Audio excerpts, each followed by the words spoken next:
Ladies and gentlemen, the distinguished author, Mr. Aldous Huxley. 1956'da CBS'te yayımlanan bir radyo programı bu. Brave New World is a fantastic parable about the dehumanization of human beings. Bu da Cesur Yeni Dünya'nın yazarı. Kendi kitabını takdim ediyor bize. In the negative utopia described in my story, man has been Bu egemenliğine subordinated to tabi his own kılınmıştır. invention. İcatlar, bilim, teknoloji, sosyal organizasyon, bütün bu şeyler insana hizmet etmeyi bıraktılar. Onun efendileri haline geldiler. Yazar radyoda bu açılışı yaparken onun kitabının basımından yaklaşık çeyrek yüzyıl geçmişti. Ve bu kitaptan sonra Büyük Buhran, İkinci Dünya Savaşı gibi pek çok önemli olay meydana gelmişti. O yüzden bize az sonra diyecek ki bu romanda 600 yıl sonrasını hayal etmiştim ama eğer şimdi yazsaydım 200 yıl sonrası yeterli olurdu. O bunları söyledikten sonra bizler nice ekonomik buhranlar geçirdik, nice savaşlar gördük ve maalesef hala görmeye devam ediyoruz. O yüzden eğer bugün olsaydı ne derdi acaba? Yoksa çoktan o olumsuz ütopyada, cesur yeni dünyada yaşamaya başladık mı? Şu radyo tiyatrosuna biraz daha kulak verelim. Yalnız radyo tiyatrosu değil, onların deyimiyle bir akıl tiyatrosu bu. Radio's distinguished series dedicated to man's imagination, the theater of the mind. Çok güzel bir tanımlama. Şimdi o gelecek tasvirine geçiyorlar. Şu sesleri duyuyor musunuz? Bunlar cesur yeni dünyanın sesleri. Test tüpleri, tıslayan enjektörler, kanla dolu şişeler. Ve bunların içinde insanları üretiyorlar. Yıl AF 632. Bakın milattan sonra, yani MS demedim.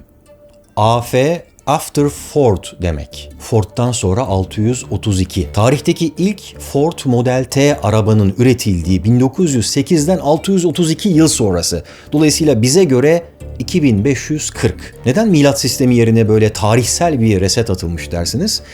Çünkü Model T sembolik bir kilometre taşı, taşıma bandı, uzmanlaşmış emek gibi bir takım yenilikçi tekniklerle kurulan toplu üretim metodunun ilk ürünü bu otomobildi. Teknolojinin kitlelere yaygınlaştırılmasının bir sembolü arabaydı. Dolayısıyla teknolojinin T'siyle bölmüşler tarihi. Onu üreten Henry Ford'u adeta ilahlaştırmışlar. "Oh my Ford" diyorlar mesela. "Oh my Lord" der gibi. Yani aman tanrım. İşte gelecekte bilimin ve teknolojinin adeta kusursuzlaştırdığı bir dünyaya doğru gidiyoruz. Zaten olaylar da Yeni Londra'da bir kuluçka ve şartlandırma merkezinde başlıyor. Yalnız buradaki taşıma bantlarında üretilen şey otomobiller değil, bebekler. Üstelik bu bebekler de model model geliştiriliyor. Alfa, beta, gamma, delta, epsilon şeklinde insan türleri var. Yani gelecekte mükemmel bir kast sistemi kurulmuş.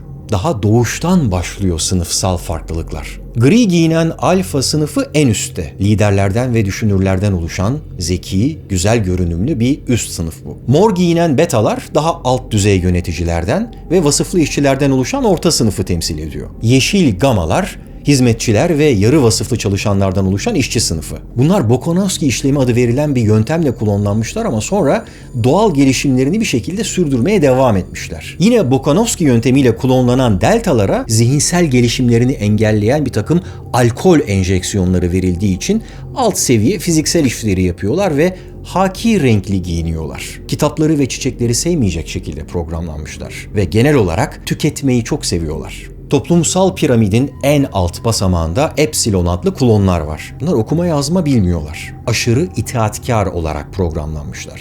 İşte geçmişteki piramitlerden farklı olarak gelecekteki dünya devleti bu şekilde biyolojik mühendislik ve şartlandırma üzerine bina edilmiş. Standartlaştırılmış 2 milyar insan sadece 10.000 soyadını paylaşıyor. Önceden belirlenmiş rollerini yerine getirmek üzere kuluçkadan çıkıyorlar ve çocukluktan itibaren edilgen itaat, tüketim, rastgele cinsel ilişki, yalnızlıktan kaçış, grubu her şeyin üzerinde tutmak gibi bu yeni dünyanın yeni erdemleri öğretiliyor onlara. Hatta hipnopedya yöntemiyle uykularında bile hep bunlar telkin ediliyor. Dünya devletinin yurttaşlarına ücretsiz haplar veriliyor. Soma adlı bu hapların temel fonksiyonu kimyasal olarak insanları anında mutlu etmek. Yani geleceğin bu ülkesinde mutluluk garanti. Hatta neredeyse zorunlu. Quite frankly, my friend, if you're not happy, you're nothing at all. Zorunlu mutluluk. Kendinizi böyle hissettiğiniz oldu mu? Acıdan, zorluktan, bunlardan kaçınmalıyım. Hemen mutlu olmalıyım, acilen. Nedense böyle bir dünyaya doğru gittiğimizi hissediyorum. Romandan uyarlanan bir dizi aynen şöyle başlıyordu. Yeni Londra'ya hoş geldiniz. 3 kuralımız var. Mahremiyet yok. Aile yok. Tek eşlilik yok. Herkes çok mutlu. Everyone belongs to everyone else. Yes, that's right. Aldous Huxley İngiliz bir yazar ama gençliğinde Fransızca öğretmenliği de yapmış. Ve kendi sınıfında bile düzeni sağlayamayan, kontrolü elinde pek de tutamayan biriymiş. Belki de o yüzden bu kontrol takıntısı var. Buna ilişkin bir kitap yazmış ileride, kim bilir. Ve öğrencileri arasında da Eric Blair adında biri var. Bu çocuk daha sonra bir takma isimle George Orwell adıyla bir de roman yazdı. Belki bilenleriniz vardır. 1984. Yani distopyan toplumlar üzerine yazılmış bu iki klasik eser bir öğrenci ve öğretmen ikilisinin kaleminden çıkmış. Peki sizce hangisi bugünleri daha isabetli olarak tahmin etmiş dersiniz? George Orwell'ın 1984'ü totaliter bir devletin baskısı altında bireylerin özgürlüğünün nasıl ortadan kaldırıldığını tasvir eder. Devletin büyük biraderi tarafından sürekli gözetlenen bir dünya sunar bize. Tarih ve gerçeklerin nasıl değiştirildiğini, çarpıtıldığını gösterir. Baskı, korku ve şiddet üzerine kurulu bir toplum tasvir eder.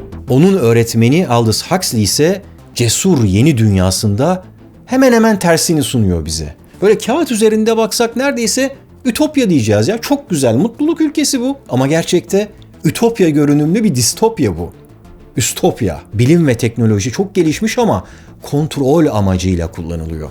Herkes mutlu ama bireysel ve duygusal derinlik yok olmuş. İlaçlar, eğlence, yüzeysel zevklerle insanlar pasifize edilmiş. Bence bizler şu anda bu iki farklı dünyayı da görüyoruz günümüzde. Aynı anda. 1984 romanındaki gibi otoriter rejimler de var, cesur yeni dünyadaki gibi tüketim kültürü de. Birinde kitleleri kontrol etmek için acı ve şiddet kullanılıyor, ötekinde yönetici otoriteler kitlelere zorla değil, onlara sonsuz bir eğlence akışı sağlayarak, onları ilaçlar ve teknolojik oyuncaklarla manipüle ederek toplu bir uyum yaratmaya çalışıyorlar. Birinde sopa, diğerinde havuç. Evet, belki milattan önce, milattan sonra gibi tarihi bir reset henüz atılmadı. Teknoloji henüz bu romandaki kadar kutsallaşmadı.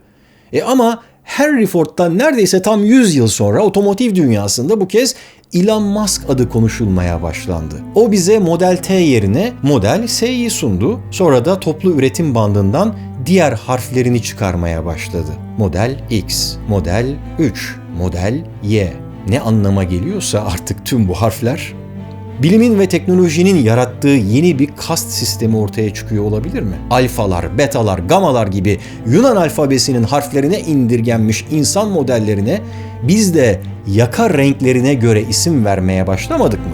Cesur yeni dünyanın betaları yerine bizim beyaz yakalı yöneticilerimiz var. Romandaki deltaların karşılığı günümüzde mavi yakalı işçiler. Bizde gamalar yok ama pembe yakalı hizmetliler, hizmetçiler var. Gelelim toplumun en üstündekilere ve en altındakilere. Bizdeki alfaların öyle görünür bir yaka rengine ihtiyacı yok galiba. Hatta görünmemek onlar için daha iyi bile olabilir. Bir yerlerde toplumsal piramidin en alt basamağının da olması lazım. Epsilon adlı klonlar.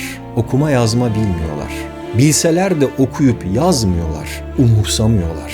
Aşırı itaatkar olarak programlanmışlar. Tanıdık geldi mi? Peki siz kendinizi bu piramidin neresinde görüyorsunuz?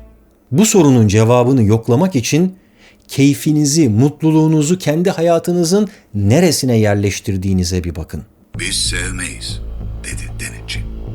Bu Okan Bayülgen'in sesi. Cesur Yeni Dünya'nın 17. bölümünün son kısmında Vahşi ile karşılaşan modern denetçi arasındaki diyalog. Şimdi Vahşi'nin cevabına bir bakın. Biz her şeyi keyifli yapmayı yeğleriz. Ben keyif aramıyorum. Tanrı'yı istiyorum. Şiir istiyorum.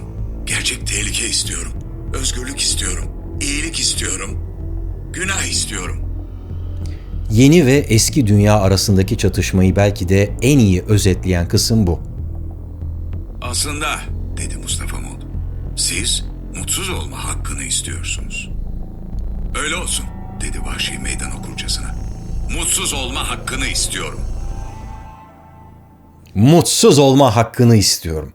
Cesur Yeni Dünya'nın sesli kitap versiyonu geçtiğimiz günlerde Storytel tarafından yayımlandı. Şu anda hemen ücretsiz olarak deneyip dinleyebilirsiniz. Bilmeyenler için Storytel bir sesli kitap platformu. Burada dilediğiniz kitabı istediğiniz kadar dinleyebilir ve okuyabilirsiniz. Örneğin Huxley'nin öğrencisi Orwell'in 1984 adlı romanı da var. Zengin kütüphanesi sadece kurgusal değil, kurgu dışı kitaplar, e-kitaplar gibi pek çok farklı türde ve formatta kitapları içeriyor. Başka bir yerde bulamayacağınız, Storytel kullanıcılarına özel oluşturulmuş benzersiz hikayeler de yayınlıyorlar. Cihazınıza indirebildiğiniz bu sesli kitapları ve e-kitapları internet bağlantısına ihtiyaç olmadan çevrim dışı olarak yanınızda bulundurabiliyorsunuz. Storytel'in 30 Kasım'a kadar özel bir kampanyası var. Binlerce sesli kitabı ilk 2 ay %50 indirimli olarak keşfedebilirsiniz. Açıklamalar bölümündeki özel bağlantıyı kullanarak bu fırsattan faydalanabilirsiniz. 1984'te mi yoksa Cesur Yeni Dünya'da mı yaşıyoruz? Yazarın kendisi romanında değil ama başka bir yerde şöyle demiş. Eğer 20. yüzyılın ilk yarısı teknik mühendislerin çağıysa, ikinci yarısı pekala toplum mühendislerinin çağı olabilir ve sanırım 21. yüzyılda dünya denetleyicilerinin, bilimsel kast sisteminin ve cesur yeni dünyanın çağı olacaktır.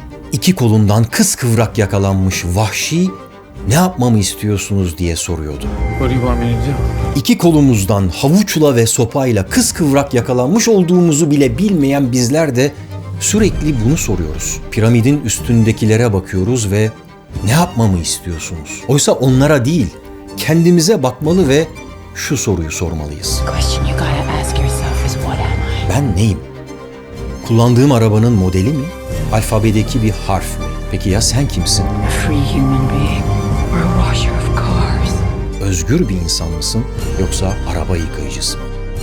Bu araba metaforuyla yeni bir tarih çizgisi başlattı Huxley. Yapmaya çalıştığı şey bizleri uyarmaktı. Tıpkı araba gibi bilim ve teknoloji de bir araç arkadaşlar. Sizi bir yerden daha iyi bir yere götürmeye çalışırken her an yoldan çıkabilir. Mutlu olmak gibi çok güzel gözüken bir amaç bile hedefinden sapabilir. O yüzden hiçbir şeye körü körüne bağlanmayın. Yoksa bunun bedeli özgürlüğünüz olabilir.